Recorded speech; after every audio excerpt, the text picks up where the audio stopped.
4. To begin the chapter, we need to understand the title of the chapter. Microorganism, friend and foe. Microorganisms होते क्या हैं? क्या ये हमारे फ्रेंड्स हैं या हमारे एनिमीज हैं? अब किसी को अपने फ्रेंड्स या एनिमीज बनाने से पहले वी नीड टू अंडरस्टैंड कि माइक्रो ऑर्गेनिजम्स होते क्या हैं। अब आप सब लोग अपने घर पे बैठे हो and you feel like we can see everything.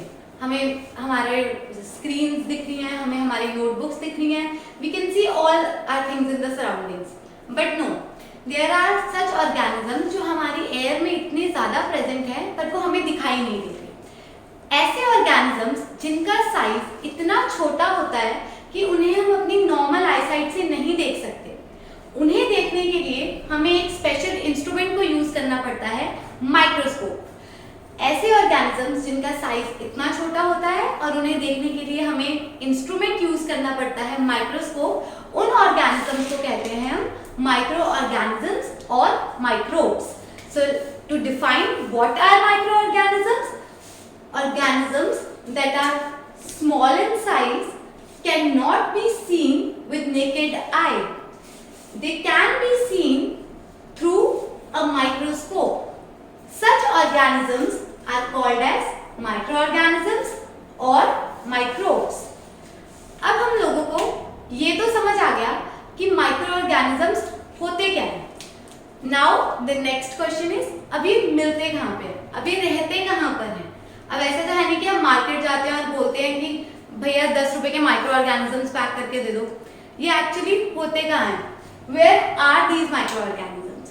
ये छोटे छोटे ऑर्गेनिजम्स, चाहे इनका साइज बहुत स्मॉल है, बट इनके पास इतनी कैपेबिलिटी है कि ये हर तरह के इन्वायरमेंट में ग्रो कर सकते हैं और सर्वाइव कर सकते हैं। दे can grow and survive in almost every kind of environment, चाहे वो इन्वायरमेंट गर्म हो, चाहे वो ठंडा हो, चाहे उसमें फायर हो, हर तरह के इन्वायरमेंट में, चाहे नॉर्मल हो, चाहे वो एक्सट्रीम क्लाइमेट हो, हर तरह के इन्वायरमेंट में सर्वाइव करने की कैपेबिलिटी इनके पास होती है। So where are they found? They can grow and survive in different kind of environment.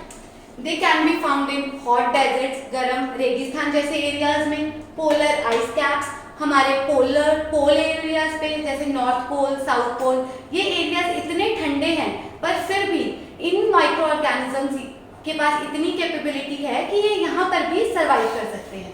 They can be found at the volcanic eruptions. Volcanic eruptions जहाँ पर फायर है, जहाँ पे हॉट लावा है, जहाँ पे मैग्मा है, जहाँ पे human can not even imagine to survive, पर वहाँ पर भी ऐसी कंडीशंस में भी ये माइक्रो ऑर्गेनिजम्स सर्वाइव कर सकते हैं। They can be found in salt water. They can be found inside our body. Yes, they can be found inside our body. हमारी बॉडी में इस टाइम भी हमारे चाहे माउथ में, जिसे हम बक्कल कैविटी कहते हैं, यहाँ पर भी इतने सारे माइक्रो ऑर्गेनिजम्स हैं जो सर्वाइव कर रहे हैं। अब हमें ये तो समझ आ गया कि माइक्रो ऑर्गेनिजम्स होते कहाँ हैं और ये कहाँ पर पाए जाते हैं। अब नेक्स्ट क्वेश्चन है कि ये रहते कैसे हैं। Micro organisms they can exist freely, ये आराम से बिल्कुल अकेले फ्री रह सकते हैं। कुछ ऑर्गेनिजम्स जो फ्री नहीं रहते, दे can grow on other organisms, या ये किसी और ऑर्गेनिज्म के ऊपर भी ग्रो कर सकते हैं।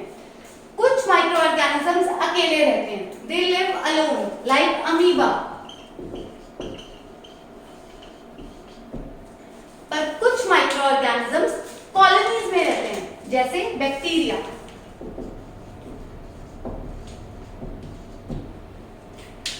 तो अब हमें ये समझ आया कि माइक्रो ऑर्गेनिजम्स होते क्या हैं, ये रहते कहाँ पर हैं और ये कैसे रहते हैं। पर अब ये हमारे फ्रेंड्स हैं या हमारे फो हैं, ये हमारे दोस्त हैं या हमारे दुश्मन हैं, इन्हें समझने के लिए जनरली हमें घर पे कहते हैं कि हाथ तुम्हारे गंदे हो जाएंगे, तुम्हारे हाथ पे जर्म्स लगे हुए हैं, ये माइक्रो ऑर्गेनिजम्स तुम्हें कोई ना कोई डिजीज कर सकते हैं। तो हमारे दिमाग में रहता है कि they are harmful to us, ये हमें कोई ना कोई डिजीज कर सकते हैं। But this is not absolutely true. ये हमारे लिए बेनिफिशियल भी होते हैं और ये हमारे लिए भी हार्मफुल भी होते हैं। दे can B both beneficial and harmful. अब ये माइक्रो ऑर्गेनिजम्स इतने सारे हैं कि इन्हें स्टडी करने के लिए हमें इन्हें ग्रुप्स में डिवाइड करना पड़ा। इनको स्टडी करने के लिए इन्हें हमें मेनली 5 ग्रुप्स में डिवाइड किया। First group is bacteria, second is fungi, third is algae, fourth is protozoa and fifth is viruses. आज की हम स्लाइड में, आज के सेशन में हम पढ़ेंगे बैक्टीरियाज। हमारा फर्स्ट टॉपिक डिस्कशन का होगा बैक्टीरियाज। अब ये बैक्टीरियाज होते क्या हैं? बैक्टीरियाज माइक्रो ऑर्गेनिजम्स हैं जो सिंगल सेल हैं, मतलब इनकी बॉडी सिर्फ एक सेल से बनी हुई है। They are unicellular in nature. इनकी पूरी बॉडी सिर्फ एक सेल से बनी हुई है। अगर इनकी पूरी बॉडी सिर्फ एक सेल से बनी हुई है तो इनका साइज बहुत ही छोटा होता है। Their size is like 0.2 to 100 microns. और इनकी बॉडी में जो बैक्टीरियाज हैं क्लोरोफिल नहीं होता। इनके पास, जो प्लांट्स के पास एक स्पेशल पिगमेंट है जिससे वो अपना खाना बनाते हैं, वो वाला पिगमेंट बैक्टीरियाज में एब्सेंट होता है। दे डू नॉट हैव क्लोरोफिल। अगर इनके पास क्लोरोफिल नहीं है तो ये अपना खाना खुद नहीं बना सकते। फिर ये खाना लेते कहां से है? They live as parasites. They live as parasites. इसका मतलब ये अपना खाना दूसरे ऑर्गेनिज्म से लेते हैं।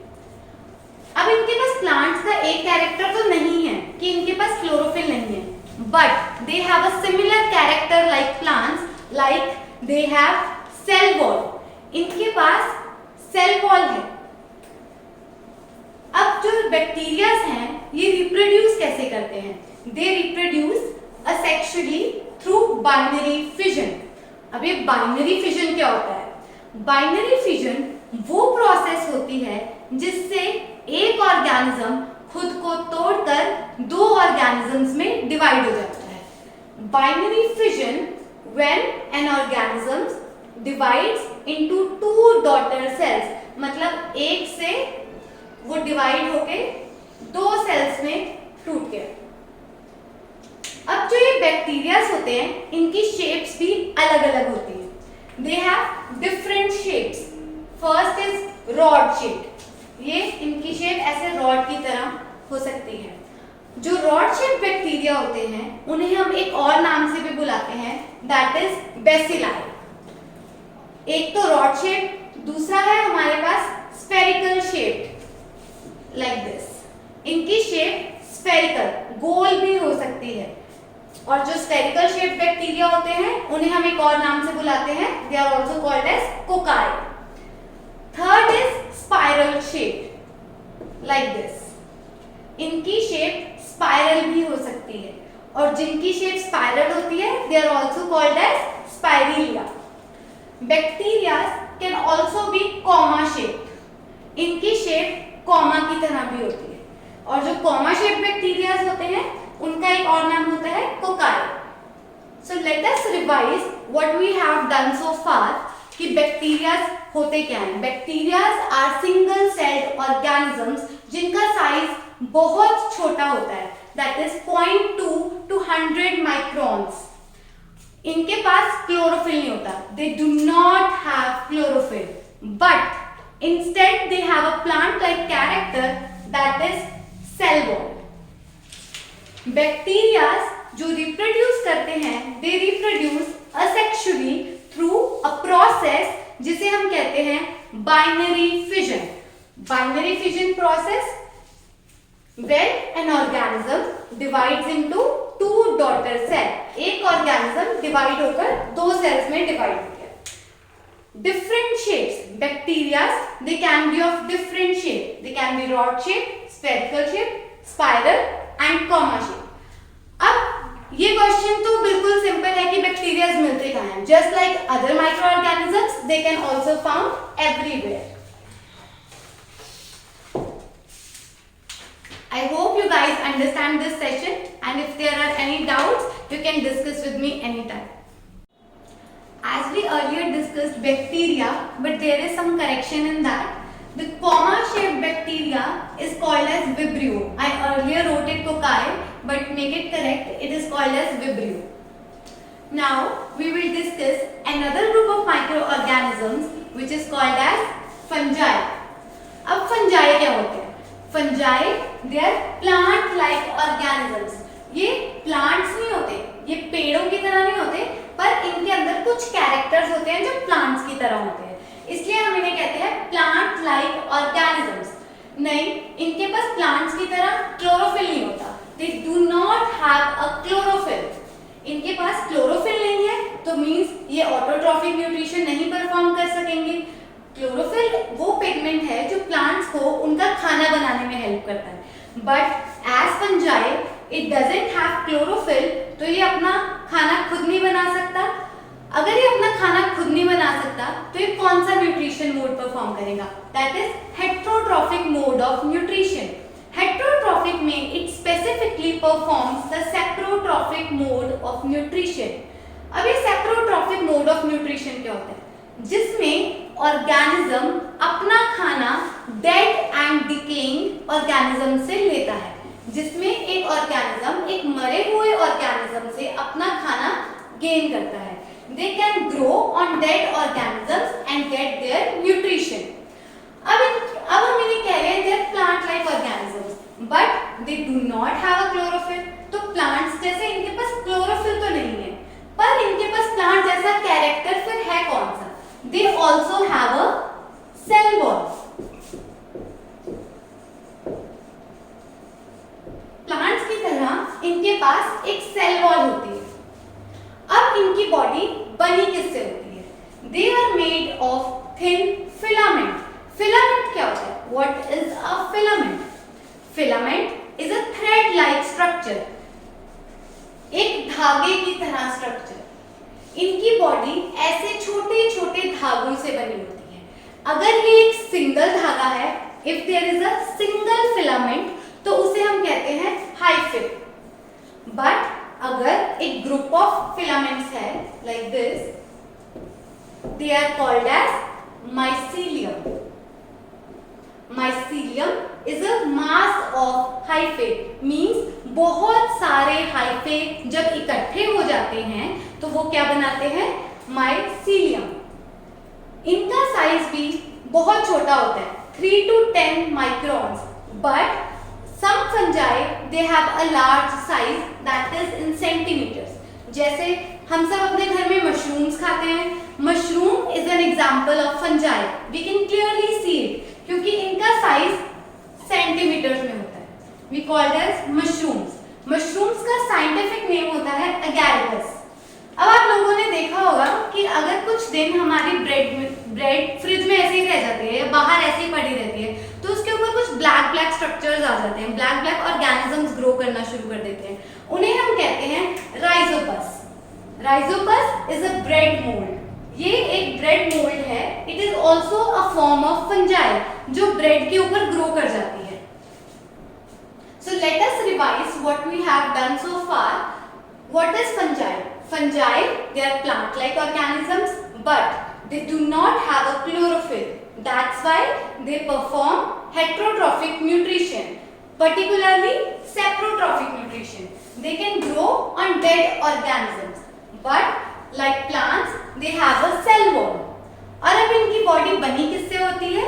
Their body is made of thin filaments, धागे जैसे स्ट्रक्चर्स, जिन्हें हम कहते हैं हाइफे। अगर ऐसे हाइफे बहुत सारे इकट्ठे हो जाएं तो उन्हें हम कहते हैं माइसीलियम। अब इनका साइज वेरी करता है 3 to 10 माइक्रॉन से लेके कुछ सेंटीमीटर्स तक।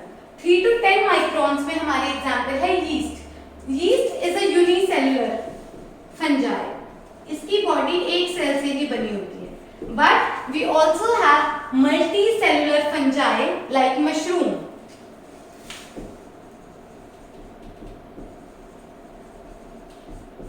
जिनकी बॉडी बहुत सारे सेल्स से बनी होती है। और हमारे पास एक और एग्जांपल है राइजोपस, जिसे हम ब्रेड मोल्ड भी कहते हैं। So in today's section we have covered what are microorganisms, the basic introduction of microorganisms, where they live, how they live, and the major groups of microorganisms, कि बड़े-बड़े groups क्या हैं, उनकी क्लासिफिकेशन कैसे हुई है। And in this section we have also studied two groups of microorganisms, that is bacteria and fungi. Hope this session was helpful to you and thank you for watching.